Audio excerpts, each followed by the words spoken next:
Sementara itu, Saudara, tim kuasa hukum Roy Suryo CS mengaku gelar perkara khusus yang dilakukan penyidik pada Senin lalu tidak sesuai dengan harapan. Pihak Roy Suryo juga mempertanyakan penetapan 3 orang sebagai tersangka, padahal belum pernah diperiksa terkait pokok perkara yang diadukan Jokowi. Hal ini disampaikan oleh tim kuasa hukum Roy Suryo CS dalam konferensi pers.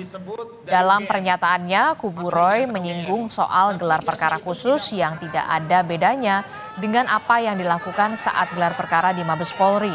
Selain itu, penerapan pasal pemalsuan dokumen Undang-Undang ITE menurut mereka adalah kehendak dari Jokowi. Pihak Roy juga mempertanyakan penetapan 3 orang sebagai tersangka padahal belum pernah diperiksa terkait dengan pokok perkara yang diadukan Jokowi. Itu juga ada 13 ijazah pembanding yang jadi kami menduga tadinya akan ada gelar bukti yang dijejer sehingga kami bisa melihat. Ya, tetapi ternyata tidak, hampir sama repetisi apa yang terjadi di Baris Krim Mabes Polri, yakni hanya mendeskripsikan kasus dan apa saja yang sudah dilakukan oleh penyidik.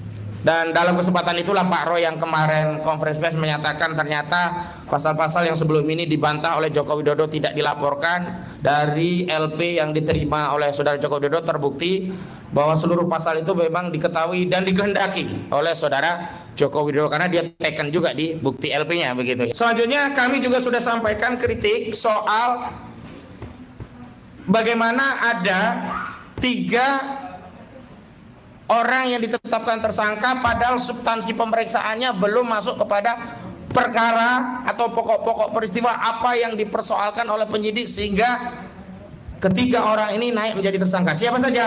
Pertama, Kurnia Tri Rohani, kedua, Rizal Fadilah, ketiga, Roy Suryo. Sebelumnya, Saudara, dalam wawancara eksklusif Kompas TV, Presiden ke-7 Republik Indonesia Jokowi kembali mempersilahkan kubu Roy untuk membuktikan keyakinan mereka di pengadilan. Mantan wali kota Solo ini pun berjanji akan membawa semua ijazah jenjang pendidikannya di pengadilan nanti. Dalam hukum acara, siapa yang menuduh itu yang harus membuktikan, yaitu yang saya tunggu itu coba dibuktikannya seperti apa. Dan itu akan lebih baik kalau pembuktiannya itu di pengadilan.